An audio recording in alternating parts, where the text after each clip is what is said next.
श्री वल्लभाधीश की जय। आज हम देखेंगे पुष्टि मार्ग में प्रभु को जगाने की और मंगला में सिंहासन पर पधराने का प्रकार। अभी ये तो पहले वीडियो बनाया है नित्य क्रम में, पर उसमें कुछ अच्छे से मैंने पूरा क्रम नहीं समझाया, तो अभी प्रयास करूँगा कि सब समझा दूँ। श्रृंगार के क्रम में सभी श्रृंगार शायद न भी हो पाए, तो कुछ कुछ अवश्य मैं प्रयत्न करूँगा कि आपको समझा दूँ। तो अभी हम देखेंगे मंगला। अभी भावना करनी कि मंगल भोग का समय हो रहा है, प्रभु को हम जगाएंगे। तो जगाने से पहले यहाँ पे देखिए मैंने प्रभु को पधराए हैं शैया जी के ऊपर। तो अभी पहले हम प्रभु को जगाएंगे।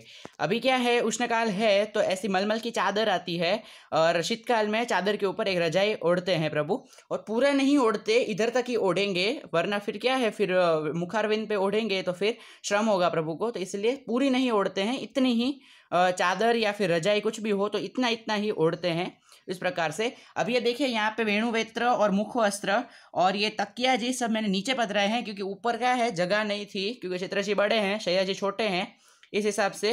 देखिए यहाँ पे पास में झारी जी पधराए हैं। झारी जी के देखिए टेरवा बंद है, क्योंकि अभी शयन है।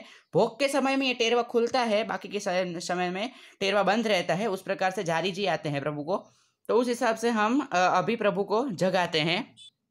तो जगाने से पहले हम घंटानाद करते हैं।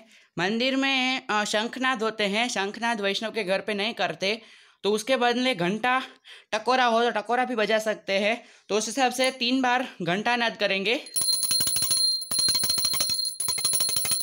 अब घंटानाद करने के बाद सबसे पहले चादर हम वड़ी करें, उससे पहले आरसी प्रभु को दिखाने के बाद हम लोग चादर वड़ी करते हैं। इसका भाव ये है कि जागने के तुरंत प्रभु अपना मुखारविंद देखते हैं और उसके बाद हम प्रभु के दर्शन करते हैं। तो उस हिसाब से पहले ऐसे हम आरसी दिखाएंगे और फिर हम चादर वड़ी करेंगे। तो अब आरसी दिखाने के बाद हम आरसी से प्रभु का मुख देखते हैं, जिस प्रकार से आरसी हम करते हैं उसके बाद, और उसके बाद आरसी को अपने हृदय से लगाकर हम आरसी रख देंगे। तो कई घर में आरसी नहीं दिखाते हैं, हमारे घर में आरसी दिखाते हैं, तो इस हिसाब से करना होता है। तो अब देखिए यहाँ पे देखिए चरण में प्रभु के श्री चरण में और श्री हस्त में मोती की लहर आती है, और पोढ़ने में कोई भी वस्त्र नहीं धरते हैं, तनिया धरते हैं। अब ये वाला जो तनिया है, ये टी आकार का तनिया, कई कई घर में वो वी आकार का तनिया या यू जिसे आप बोलो वो आकार का तनिया आता है।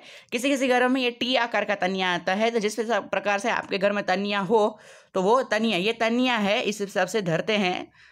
तो तनिया पोढ़वे में कोई भी प्रकार का वस्त्र किसी भी ऋतु में नहीं रहता है, तो वो आपको ध्यान रखना होता है।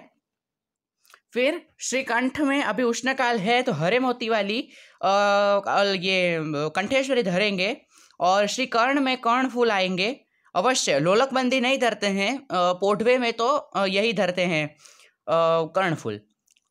फिर हड़पची पे प्रभु चिबुक धरेंगे। चिबुक भी कभी बड़ा नहीं करते हैं। और नासिका पे नकवेसर आता है। अभी क्या है, उत्सव नहीं होता है, तो उष्णकाल में नित्य में मोती धरते हैं। मैं तो मोती ही धरता हूँ प्रभु को, तो इस हिसाब से। श्री मस्तक पे पाग के नीचे की लहर ये डबल आती है। अभी मैंने सिंगल धर के आपको दिखाई है, बाकी डबल लहर आती है। और इस बाजू की शिशफुल वाली सिंगल लहर पर शिशफुल नहीं आएगा, उसका ध्यान रखना। और दोनों श्री हस्त में मोती की लहर, उस हिसाब से पूरा श्रृंगार होता है प्रभु का जब पोढ़ते हैं तब। शयन में ये श्रृंगार में थोड़ा सा बड़ा होता है, क्योंकि यहाँ पर और एक माला धरते हैं। उष्णकाल हो तो कली के श्रृंगार होते हैं या फिर फूल की माला, यह सब आता है। बाकी पोढ़वे में ऐसा कुछ नहीं रहता है, सब सिर्फ यही जो है ये पोढ़ने के श्रृंगार है। और जो मस्तक पे है वो तिलक है, अलकावली नहीं धरते हैं प्रभु, वो हिसाब से क्रम होता है पोढ़वे में। तो ये है पूरा पोढ़ने का क्रम। अभी देखते हैं मंगला पे जब सिंहासन पे प्रभु बिराजे तब का क्रम।